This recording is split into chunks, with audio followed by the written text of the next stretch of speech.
What a wonderful pleasure and privilege it is to have hope and to learn about the revelation of hope. And in our daily living, to experience hope in our health. You know, we've been spending time together each evening looking at the choices we make, looking at the exercise we would like to do. How many of you have started more than just liking to do it and actually doing? Some more people doing exercise? Anybody? Good for you. Good for you. That's wonderful. And then, of course, I hope that you're drinking good volumes of healthy, clear, pure water. Remember, I showed you and told you the other evening that water is sugar-free.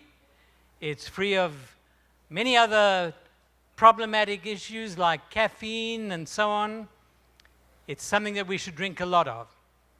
And then we looked at the environment yesterday, the internal environment, the environment outside. We looked at all of these things and realized as people who want to be healthy, we need to make sure that we put the right things into our bodies and that also we take care of the environment in which we live. Now, very importantly, we need to continue to be focused on intentionally improving our health. And I'm going to do something a little different tonight. I'm going to ask you to stand to your feet. All of you stand up. Like I am, do it with a little more alacrity, a little more enthusiasm. Just, there we go. Now I'm going to ask you to take some deep breaths. Deep breath in. Some of you, you can even try and feel your ribs if you can find them. Breathe in deeply. Find those ribs. Hold the breath and breathe out. Breathe in again. A little more, and hold it, and out. Breathe in, a little more, and a little more, and a little more, and out. Okay, you can sit down. You know, the thing that we need to do is we need to move around a lot more than we do and to breathe deeply, but we also need to have some kind of belief. You know, there's a big buzzword in the world for the last 10, 15 years. In fact, it's been around for thousands of years, but it's really taken priority again, this topic of spirituality and health. Does what you believe, does your religion, does prayer, does the way you think affect your health? Well, you're going to have a revelation of real hope tonight as you look at belief and what it does for your health. A professor once announced to his brand new class of medical students, I have good news and bad news. The good news is that half of the material you will learn in medical school will survive all the scrutiny, all the study, all the questioning. It will be enduring. The other half of what we teach you will be proven to be incorrect. That's not very encouraging, is it? But the really bad news is, at times we have no way of knowing which is which. Now, maybe that's not the most encouraging way to look at health. We sometimes wonder, what should we believe? What should we be believing? You know, in today's world, it's sometimes difficult to know because there's so much of the information that we are fed. One day, we read that drinking alcohol is harmful. The next day, you can read that maybe some reports indicate that it could be good for your health. Chocolate is fattening, right? Is it? Well, then, a research group, and a number of them since then, has come out saying, well, if you eat a little bit of chocolate, it's rich in antioxidants, and it could be good. We've been told that coffee is harmful. But then we read in another study somewhere that maybe those who drink some more than 1 or 2 cups a day lived a little bit longer. One week, a major technology company releases the must-have device that people stand in line, wait overnight, stand in big queues. The next week, the media proclaimed that the reports were based on unreliable analyses. So in what or in whom can we truly believe? Sometimes determining the answer to this question can be really, really difficult. Yet, every one of us, as we sit here, as you're having breathed in and out, as you contemplate what you're listening to, everyone here believes in something. Even the greatest skeptics, those who are the doubters, believe something. And even that, if that belief is that no one can be trusted, you know, I'm so glad that we have a much happier life than that, because our belief is founded in hope. One day, a physician was examining a patient who had complained about many different symptoms, and every day another symptom, and every minute another symptom, and ultimately didn't know quite what to do. So he filled up 2 test tubes with clear fluid.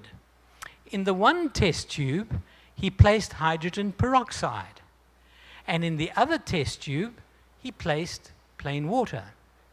He then gave the patient, now not all doctors are as naughty as this, I've never done this, but I think it could be quite a lot of fun. He then gave the patient an injection of saline, salt water, and said to him, now you go and wait outside a little while, but before you go outside, I'm going to take a blood sample and test your blood and put it in the tube which contained hydrogen peroxide.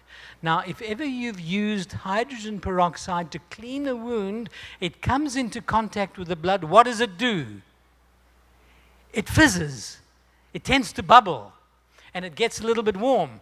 And so he dropped the blood prior to the patient going to sit in the waiting room, again to wait while the saline injection worked. And he was thinking to himself, this patient all along, wow, there really is a problem. Came back in, took a second sample of blood, and put the blood into the tube containing plain water. And as you would expect, if you knew, the blood mixed with the water absolutely smoothly.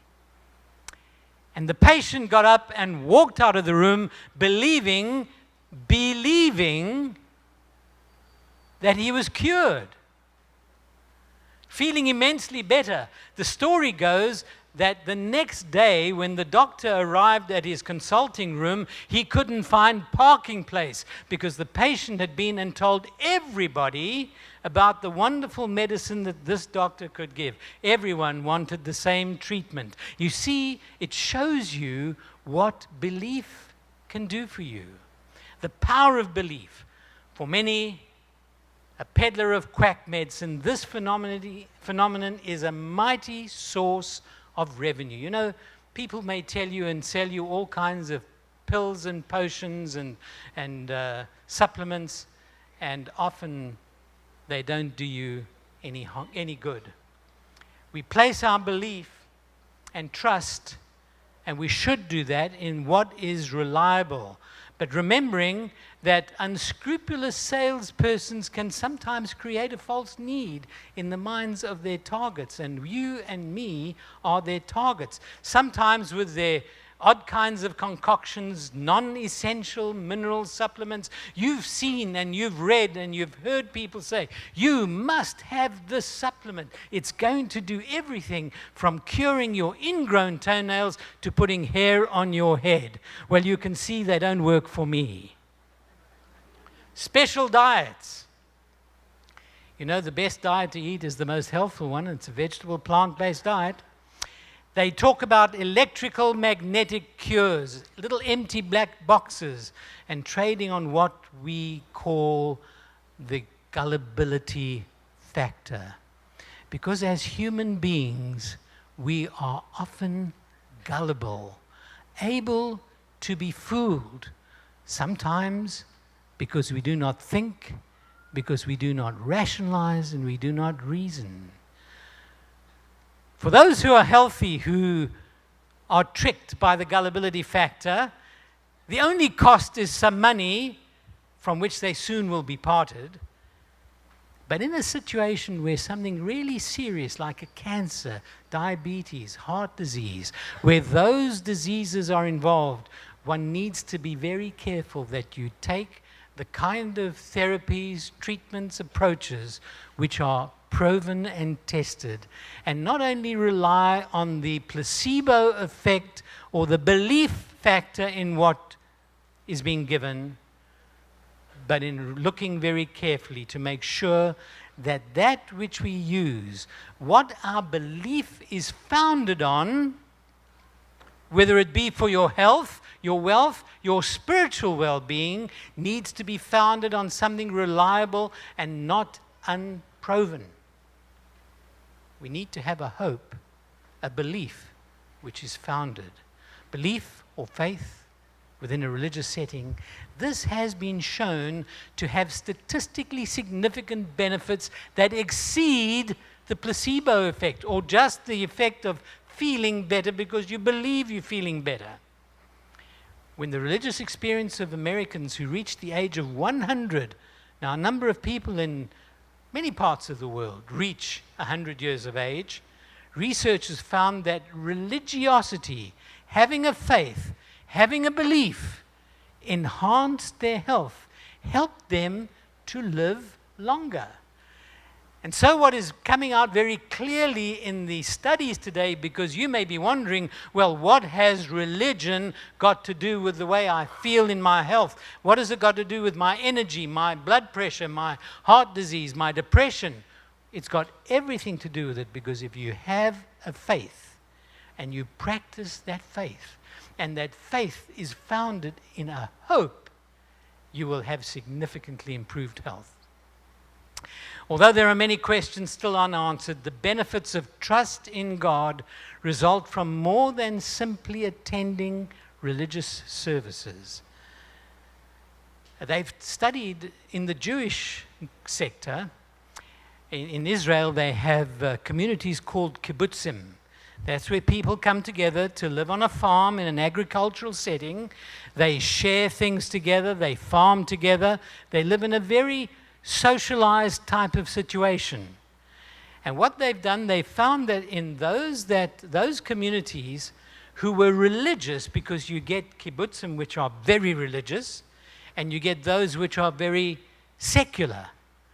And in the religious groups, they found that they lived longer, had a lower death rate, had a better quality of life, and in those who were secular, the men had a 1.8 times higher rate of dying, and the women 2.7 times. So here you're seeing a practical application that faith makes the difference. This has been found across ethnicities, across races. A study of African Americans found that those who engaged in organized religious activities had improved health. They had an improved satisfaction of life. They had a better well-being.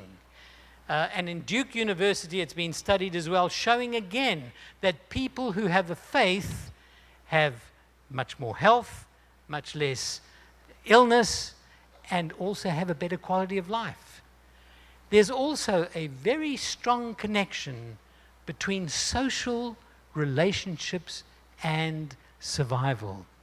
So it's not only the choices, that's very important, the exercise important, the liquids are important, the food is important, the rest is important, but our relationships are so important because they affect our health, our longevity, and the way we tackle life.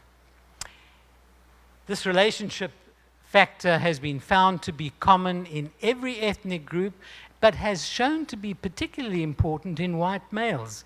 That's just an interesting thing the science tells us. But what has been found across all races, all ethnic groups, all nations, that spirituality profoundly and significantly improves your quality of life. Now, I want you to remember those words, quality of life. You know, it's not enough just to live longer. It's important to live well and to enjoy the extra years that you have. And having a faith and a belief makes that difference. Ellison describes these significant benefits that are brought about by exercising not only your body, but your faith. Religious attendance improves your health. Private devotion strengthens your religious belief system. Strong religious systems, when accompanied by a high level of religious certainty, when you have faith, when you have a revelation of hope, you have a substantial and positive influence on your well-being. So you not only think better, you feel better, you have total, holistic, improved well-being. Individuals with strong religious faith, and what I'm telling you tonight comes all out of the scientific literature, the sociological literature, the psychology literature, the medical literature. All of it is telling us that those with strong religious faith have a higher level of satisfaction. They're not so grumpy. Wouldn't it be nice if people were not grumpy? I'm seeing some of the wives looking at their husband. My wife has a little magnet, a fridge magnet, which I don't really like very much. It says there, it's got a little cat on it, a sleeping cat. And it says, sometimes I wake grumpy. And below it says, sometimes I just let him sleep. People who have faith, people who have a religion, people who believe are much happier. They have fewer negative psychosocial consequences of traumatic life events. People who believe, people who have quality of life, are able to deal with trauma. You know, and I happened to be here in the Philippines in November last year when that terrible natural disaster struck your beautiful islands. And what interested me was the resilience shown by this nation. When you have belief, even in the face of the most traumatic circumstances, you can do better. Spirituality not only helps believers, but it benefits those who are not believers in the community living with the believers. So here we see that when you have a faith and it impacts your mental, spiritual, physical well-being, in turn, you're a nice person to be around and it influences the people in your community. Research has found that communities gain health benefits when they have high numbers of adherents to faiths that emphasize implicit obedience to God and His standards of conduct. And so the sociologists are telling us that people experience better health when they believe and obey. Important and interesting for me as a physician to see how wonderfully the creation which God has made of us interacts emotionally, physically, spiritually to give us a tremendous benefit, not only for our own quality of life, but for those around us, making a difference to our non-religious neighbors. Spirituality helps believers and non-believers in their community young people who have a value system, who have a faith, who pray, attend religious services, and read the scriptures, have fewer problems with alcohol, tobacco, drugs, and also with premature sexual experimentation. And so we see the tremendous benefits, the health benefits that come through having a belief system. It impacts not only your spiritual life, it impacts your physical well-being and your quality of life. The studies have shown that religion is also positively associated with emotionally healthful values and socially accepted behaviors. And what that leads to, people who have a value system, who have a faith and have a belief, are more likely to do volunteering work. They're more likely to mentor young people. Now, here's an interesting point. The people who underwrite insurance, now insurance is a big business throughout the world, life insurance, all kinds of insurance. One of the questions which has now come into the questionnaires, particularly when they are looking at older people, and when I say older people, I'm talking about people, Ted's and my age. We're still quite young. When they ask older people about their health, one of the factors they want to know about, they want to know, do you volunteer? Why do you think they ask that question? Because when you volunteer, it affects your life expectancy positively. It makes a difference. It's part of your belief system, part of your values. There's a very famous researcher, Harold Koenig, who's been looking at the issues of spirituality and health and noted a connection between healthier emotional lives and closer social ties in religiously active people.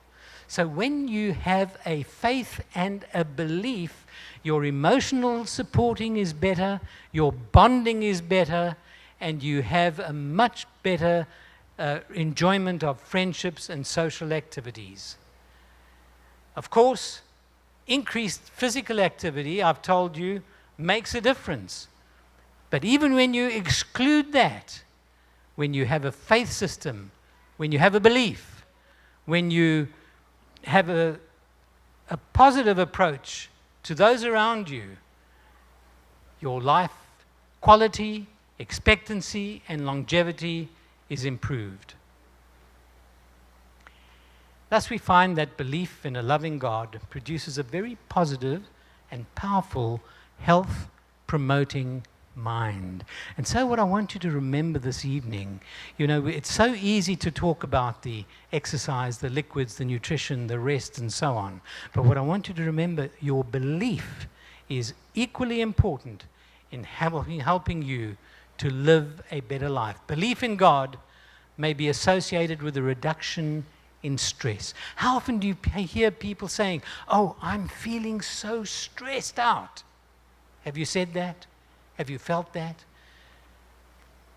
When one believes in God, it's found in the Gallup polls and the studies that stress is reduced, depression is reduced, loneliness is reduced, and more than 36% of Americans who are living with chronic feelings of loneliness would feel so much better if they had a positive belief system. So we find that stress is a very common problem. 60% of some of the highly industrialized and developed nations, people in those nations are experiencing significant stress. And when stress is there, loneliness, related depression can have significant consequences, not only on the mental health, but on one's physical health. Did you know that between 75 and 90% of visits to the local doctor contain components relating to stress? Science has discovered that when you are stressed, as a result of facing challenges, the negative emotions trigger the release of those hormones, the adrenaline, the noradrenaline, stimulate the nervous system in such a way as to put various organs of your body into a dysfunctional state. If these organs are subjected to stress over a long period, for example, your heart, even your lungs, your digestive system, they are more susceptible to a variety of diseases and disease processes. The order and intensity with which organs are affected depend on our heredity, our basic constitution, the environment, and our lifestyle. For example, stress causes the release of adrenaline.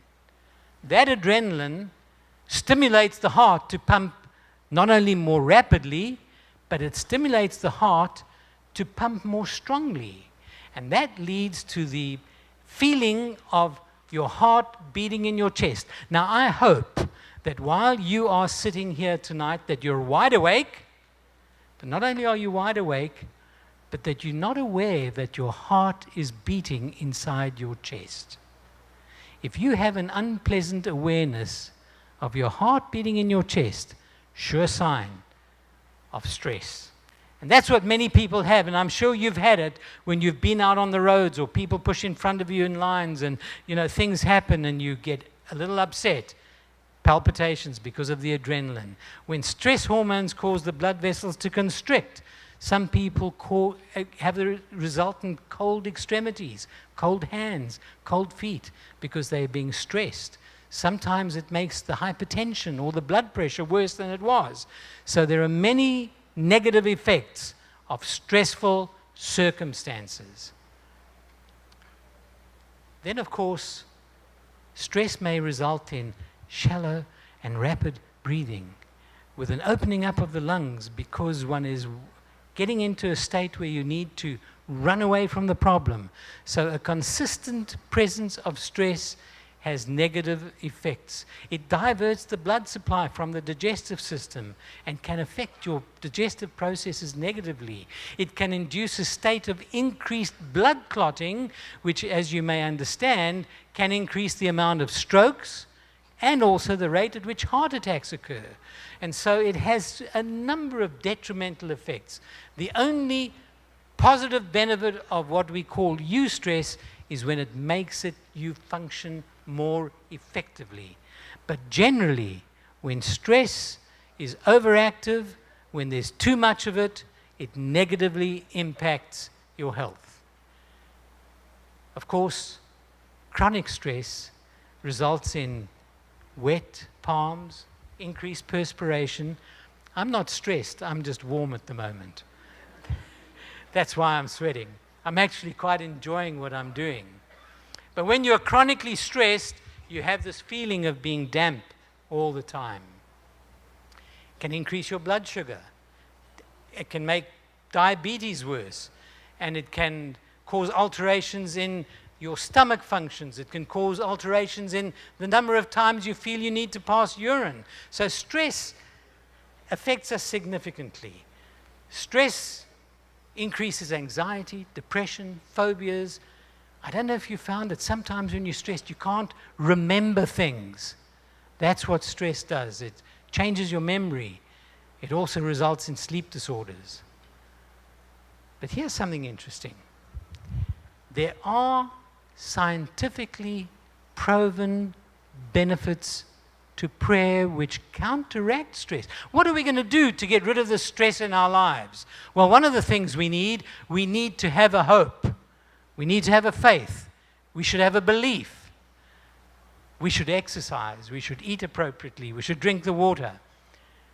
But here is what scientists are beginning to find or have shown, that prayer makes a significant difference in our well-being. And when a number of Protestants and Catholics were studied, they found that there are 4 various types of prayer which people tend to practice more readily. The one is petitionary prayer, the prayer where we ask for the material things that we need. And all of us do that.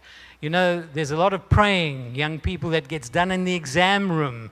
There are praying which is done when we're waiting for blood results to come out. There's praying that is done when we're worried about things. That's the petitionary prayer, asking for the things we need. Then there's the ritual prayer, where people will read a prayer out of a book, and it comes by rote, as we say.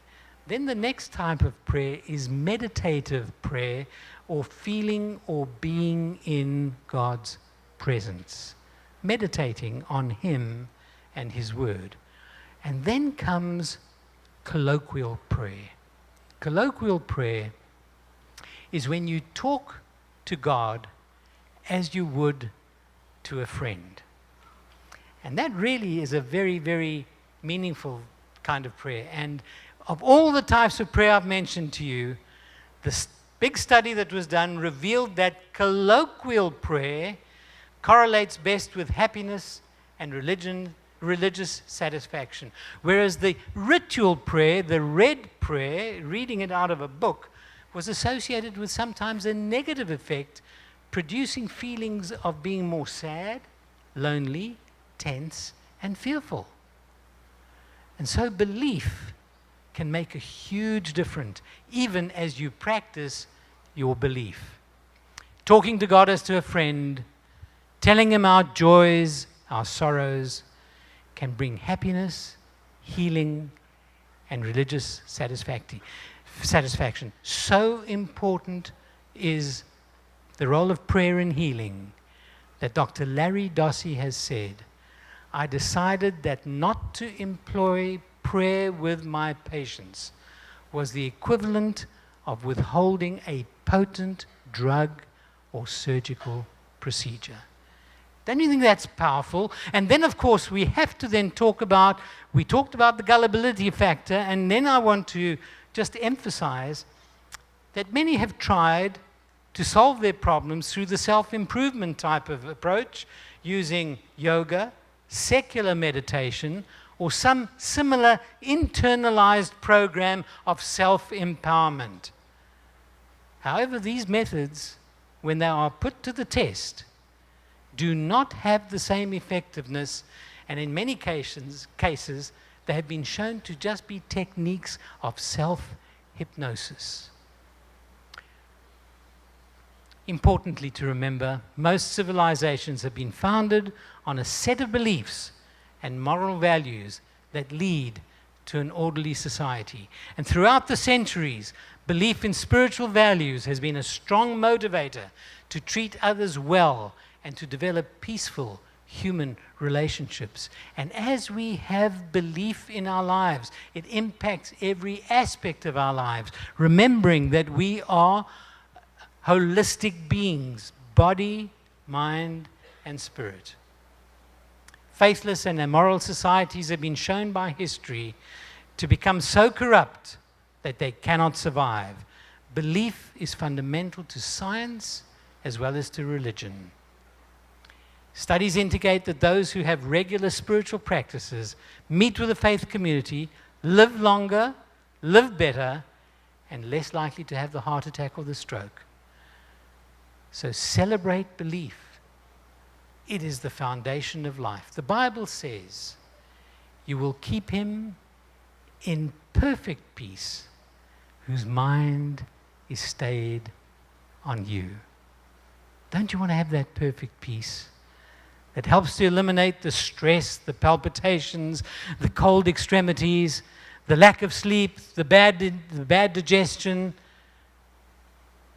It's very important to have that holistic approach. When we have a close relationship with God, we experience peace of mind. This does not mean that those who believe in God and trust in Him will be free from problems, but we will enjoy a calmness and a peace of mind of which the world knows nothing. As 19th century evangelist Dwight Moody said, and is quoted by many, trust in yourself and you are doomed to disappointment. Trust in your friends and they will die and leave you. Trust in money and you may have it taken away from you. Trust in reputation, and some slanderous tongue may take it away. But trust in God, and you will never be confounded in time or in eternity. My prayer is that as we focus on the revelation of hope, we will have better physical, mental, spiritual, and emotional well-being, because our hope is founded on a solid belief which affects every aspect of our life and health. May God bless you as you strive for this wholeness of being.